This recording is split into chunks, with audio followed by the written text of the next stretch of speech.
E ainda falando sobre o Enem, nós vamos conversar agora com o professor Quixaba, que é especialista em preparação para o Enem, sobre os temas tratados nessas questões de ciências humanas e também linguagens desse primeiro dia de provas, nesse domingo, dia 5, que também teve a aplicação da tão sempre esperada prova de redação, cujo tema foi Desafios para o enfrentamento da invisibilidade do trabalho de cuidado realizado pela mulher no Brasil. Boa tarde, professor Quixaba, seja mais uma vez bem-vindo aqui no nosso estúdio. Qual foi a sua avaliação no contexto geral dessa primeira prova de linguagens e ciências humanas, que é sempre tão comentada, esperada pelos alunos, diante aí do tema que a redação traz a cada ano? Boa tarde, Helder. Boa tarde a todos os telespectadores. Olha, de fato, assim, não há uma surpresa. Por quê? Como houve essa mudança de governo, a equipe do MEC mudou e voltou àquilo que a gente já era praticamente acostumado, com temas bem sociais, bem políticos, que vai medir o conhecimento do aluno ao longo de toda uma trajetória, não somente momentânea. Então, retornou para isso. Esse é o primeiro ponto que eu posso colocar sobre essa prova de ontem. O senhor acha que isso será uma tendência também da aplicabilidade das questões do Enem para os próximos 4 anos, ainda dentro dessa estrutura governamental do presidente Lula? Helder, não tenho dúvida, com essa equipe que assumiu o Ministério da Educação, com o que já foi agora a prova do Enem, com o propósito do Enem, que foi sempre de avaliar o aluno em toda a sua trajetória e não somente aquele conhecimento de última hora. Por isso, todos os grandes cursinhos, todas as escolas mudaram as estratégias até de revisão, aquelas grandes revisões existentes, véspera de prova que existia no vestibular tradicional, elas quase não fazem mais nem sentido em existir, porque antes era um vestibular para você decorar fórmula. Agora não. Agora é um vestibular que vai medir qual a sua interpretação ao longo da história. Interpretação mesmo em todas as áreas, seja de linguagem, seja de humanas, de física, de matemática. Ela é muito, muito direcionada para o dia a dia. Não existe mais aquela fórmula que você vai tentar decorar para a prova. Eu creio que nesses próximos 4 anos essa será a tendência. Professor, o senhor que está sempre em contato com essa nova geração, se atualizando a cada dia e também tendo essa experiência de troca de conhecimento, o senhor acredita que a geração que está fazendo o Enem agora pela primeira vez estava consciente de temas sociais como esse que foi abordado agora, sobre a invisibilidade do trabalho da mulher dentro dessa visão sociológica? Acredito que aí há um direcionamento muito grande também das escolas, dos professores, terem que estar preparados para esses temas. Eu acredito que quem vem acompanhando o Enem, quem vem acompanhando toda a trajetória social do mundo, esse tema não foi surpresa, né? Eu garanto que, por exemplo, eu comecei uma revisão na sexta-feira, com 2 semanas, fiz uma revisão, onde eu comecei pela revisão citando o nome de Sônia Guajajara e da Margarete Menezes, que o governo colocou como 2 ministras de destaque, né? Era inédito o ato das mulheres estarem assumindo o ministério, inédito de uma indígena estar assumindo o ministério, inédito uma mulher negra assumindo o Ministério da Cultura. Então, o governo já vinha dando essas tendências, né? Há um debate muito forte para isso. Como não seria nada de inédito algum debate sobre racismo, sobre gênero, sobre política, sobre questionamento de urnas. A eleição no Brasil, a gente sabe que é histórico, tentativa de fraudes desde a época da República do Café com Leite, com voto de cabresto, curral eleitoral. Então, nada disso vai ser surpresa para um aluno que está preparado e para um professor que tem deixado os alunos bastante atentos. Que análise o senhor fez das tendências das questões de uma disciplina que é tão afeita à sua prática como professor, que é a história? Gostei muito da prova, muito, muito da prova. Uma prova daquilo que a gente quer que seja a história. Uma história interpretativa, né? Uma história que venha, por exemplo, onde o mundo hoje está discutindo sobre a carga horária de trabalho, onde a Europa vem discutindo a redução para 4 dias de trabalho, e que a gente possa ver o que fazer com esses demais dias, estudar, ter lazer. Mas, ao mesmo tempo, o mundo preocupado com a escravidão moderna, que é as pessoas que trabalham apenas para consumo. Então, as pessoas trabalham manhã, tarde, noite, madrugada, feriado, final de semana, com o único objetivo de consumo. É o consumismo. E isso veio na prova do Enem e é isso que a gente quer para que saia com debate. Veio na prova do Enem sobre esse endividamento das famílias também. Uma das últimas pesquisas que nós tivemos, Zélda, 77% das famílias brasileiras endividadas com qual a finalidade? Consumo. E um consumo desregrado, um consumo sem necessidade, sem finalidade.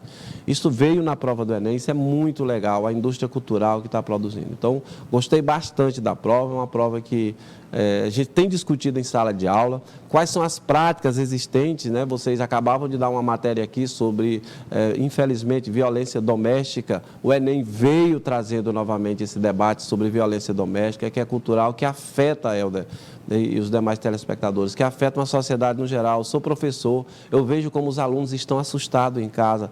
E às vezes a gente olha para o aluno, vê ele muito assustado e vai conversar com ele, eles começam a relatar alguma prática de violência que viu em casa. Então, é um debate que o Enem está trazendo isso. Estou muito feliz com essa prova do Enem, porque trouxe, de novo, debates como esse para a nossa sociedade. Isso, sim, é uma prova bem elaborada, com um intuito social também.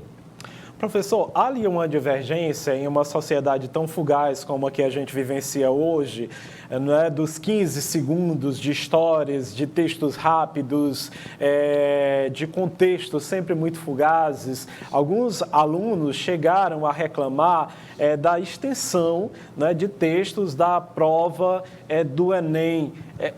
Que paralelo o senhor faz entre essa dicotomia estabelecida por eles hoje? Os alunos, eles precisam ler mais um pouco, precisam se habituar um pouco mais à leitura para não se sentirem tão enfadados diante de testes importantes como esse do Enem? Excelente pergunta, Helder. Eu lhe agradeço pela pergunta, porque é uma coisa que a gente precisa refletir muito, a gente está refletindo. Quem lida com a educação está discutindo muito isso. Eu não gosto de colocar toda a responsabilidade para o aluno. É preciso que a família, o professor, a escola, de uma maneira geral, fique atento a isso. Há uns dias atrás, aí, quando eu fiz vestibular, né, lá por volta de 93, 94, a gente era obrigado a ler praticamente 15 a 20 livros de literatura para fazer o vestibular. Então, ou a gente lia esses 15 a 20 livros de literatura, ou já sabia que erraríamos várias questões lá na prova. O que aconteceu? Atualmente, algumas escolas, né, não todas, mas algumas escolas, elas reduziram essa prática de leitura para seus alunos.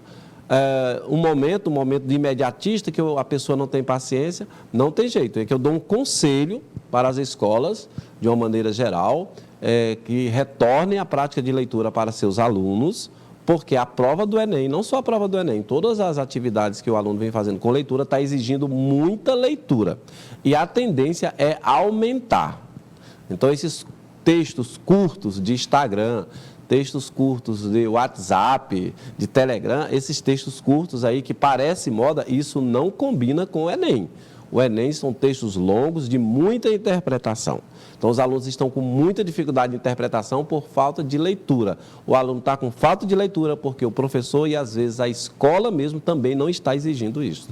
Professor, aproveita aqui até a oportunidade para fazer aqui um elogio de adoção, né, de metodologia da prova do vestibular, agora do IFP, né, que é o Instituto Federal do Piauí, que voltou a adotar, né, o sistema vestibular da forma mais tradicional e a cobrar também literatura piauiense, contexto de geografia piauiense, né, também nas provas, né, para o vestibular.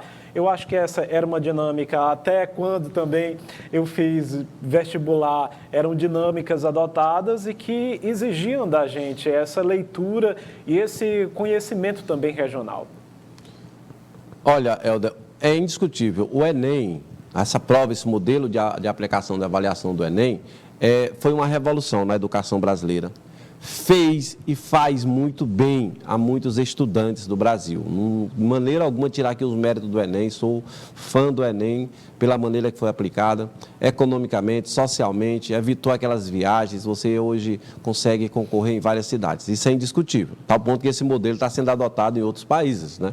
Os países adotaram o Enem. Lembrar que o nosso Enem é válido lá em Portugal, mas, como em tudo, a gente vai começando a fazer algumas críticas e vendo algumas, para a gente aqui da região, umas falhas. Por exemplo, deixou de cobrar a literatura regional, deixou de cobrar a literatura do Piauí, não cobra a história do Piauí. E com isso faz com que as instituições que se preparam muito para o Enem deixem também de estar passando isso para os alunos. Então, parabéns ao IFP, que fez ao vestibular, cobrando história do Piauí, cobrando geografia do Piauí, cobrando literatura piauiense, né? Na nossa época, um pouquinho mais antes, né, Helder? Mas eu lembro que tive que ler aí Rego de Carvalho, que é um excelente literato piauiense, que depois do Enem já não cai mais na literatura. Então, que siga, né, esse exemplo do IFP e as demais instituições. A UESP também, durante muito tempo, segurou para não tentar adotar o Enem, já com essa preocupação, de que saberia que não cobraria mais história do Piauí, e isso levaria as instituições a não estudarem história do Piauí. E cairia naquele senso comum, o Piauí não tem história? Tem, e linda. Professor, e aí, de uma certa forma, é importante que os alunos que estão nos assistindo agora aqui nesse momento também saibam da importância desse contexto cultural nosso, né, da importância da leitura, mas também essa prova de geografia, pela análise de alguns professores que vi, não é, também ressaltaram uma grande importância até mesmo do papel da telecomunicação, que está constantemente, como o senhor mesmo refletiu, que nós abordamos o tema, né, de violência doméstica no nosso primeiro bloco do noticiário, temas como geopolítica, como pirâmide etária, como racismo, não é, que eram temas aí que anteriormente, ao menos durante os últimos 4 anos, não vinham sendo discutidos de uma forma tão abrangente como a que foi nessa prova. Então, é importante que os alunos tenham essa consciência dessa mudança paradigmática desse novo conceito do Enem. Isso, muito importante. Olha, gente, nós estamos vivendo uma geração, a média da faixa etária nossa aí, vamos chegar a 80, 90 anos. Nós vamos chegar a 80, 90 anos, se Deus quiser, com saúde. Então, nós vamos envelhecer bastante. Alguém vai ter que estar cuidando da gente. Era comum, então, as pessoas renunciarem, né, às suas vidas para estar cuidando de um pai, cuidando de uma mãe, principalmente a mulher que mais sofre, é ela quem parece que é responsável por cuidar do pai, ela é quem é responsável por cuidar da mãe, é ela quem é responsável por cuidar de algum irmão. Então, sempre isso esteve na nossa sociedade, só que agora o Enem trouxe esse debate de extrema importância, muita importância. Então, o envelhecimento populacional, esse cuidado com o idoso, essas mulheres guerreiras, né? A gente sempre coloca a mulher, eu dou aula à noite lá na Escola João Silva, na Escola do Estado, e eu digo assim, vocês mulheres são guerreiras, porque trabalham durante o dia, cuidam da família, e à noite ainda vem a aula. Para mim, são vitoriosas já. Então, o Enem trouxe esse debate e tem que trazer esse debate para a nossa sociedade, senão, Helder, como o próprio tema do Enem diz, passa invisível. Incluindo até mesmo publicidade sobre a questão de amamentação, né? Como saiu na prova. Exatamente, incluindo temas de amamentação. É isso, é medir o conhecimento ao longo da história. Foi por isso que esse Enem eu achei muito legal, porque ele vai dizer, será que o aluno, ao longo de 14 anos que ele viveu ali na educação básica, foi debatido com ele, foi discutido isso com ele? As escolas fizeram projetos nesse assunto? As escolas que fizeram isso, está tranquila, ela sabe que cumpriu o seu papel como aluno. Professor, então, para o senhor, na sua visão, foi uma prova tranquila. Eu queria que o senhor desse aqui dicas para os alunos que estão nos assistindo, que ainda vão enfrentar a outra prova, né, de exatas e também ciências no próximo domingo. Olha, o Enem, Helder, além de uma prova para avaliar os alunos que estão saindo do ensino médio, é um concurso. E o concurso, ele é regido por um edital. E o edital está muito claro que vai ser cobrado na próxima nas avaliações. Por exemplo, um aluno que vai para a prova no próximo domingo de matemática é um aluno que tem que estar sabendo fração, é um aluno que tem que estar sabendo porcentagem, é um aluno que tem que estar sabendo sobre aumento, sobre desconto. Esse dia a dia numa loja, você vai numa loja, se comprar à vista é tanto, se comprar a prazo é tanto, você vai pagar com cartão ou sem cartão é tanto. Então, isso aí estará lá na prova de vocês, não tem o que discutir. O Enem quer isso, ele quer essa rotina do dia a dia. O ambiente, as praias aí, as ressacas nas praias, né? E é isso que o Enem quer. Então, o Enem não está cobrando nada de um outro mundo como era em vestibulares anteriores. O Enem quer esse dia a dia. Então, essa é uma dica que eu dou. Quer acertar no mínimo 10, 15 questões de matemática fácil? Dá uma revisada em porcentagem, juro, fração, rapidinho. Professor, além do acolhimento que o senhor fez com os alunos da rede pública, os quais o senhor é professor, o senhor também esteve com a equipe do Crescer Pré-Medicina, essa parceria de sucesso que vem conquistando aí grandes resultados, né, ao longo dos anos no Enem, aqui para a cidade de Parnaíba e para todo o Brasil. Eu me emociono muito com essa parceria aí da Escola Crescer, né? A professora Milene, a professora Evelyn, ali, a Evanilda, a Marina, a Laura, duas famílias, né? Tanto a Escola Crescer, ela é uma escola de uma família, e o Pré-Medicina também é uma escola de uma família, e juntamos as famílias agora, né? E isso vem dado certo, porque hoje, Helder, qualquer escola tem que trabalhar em cima de alguns pontos fundamentais, dentre eles, essa inteligência emocional, essa acolhida aos alunos. O nosso aluno está precisando de acolhida, e nada melhor do que uma família estruturada para que a gente possa fazer essa acolhida. Achei muito bonito ali alguns pais também que passaram cerca de 8 horas esperando os seus filhos desde a entrada no portão lá da UFDPA até a saída. Isso é muito importante. Você que está em casa, é importante você realmente fazer esse acolhimento ao seu filho, à sua filha, num momento tão significativo, né? Esse apoio emocional, esse apoio familiar, esse apoio pedagógico e educacional, ele é realmente muito importante. Professor, gostaria de agradecer aqui a sua avaliação sobre esse primeiro dia de prova do Enem, né, aqui na cidade de Parnaíba e todo o contexto social que essa prova trouxe para essa garotada e para todos que estão fazendo esse certame. Eu que agradeço, Helder. Sempre à disposição e, mais uma vez, parabéns pelo trabalho que a Costa Norte sempre faz. Uma ótima tarde para o senhor e um bom trabalho.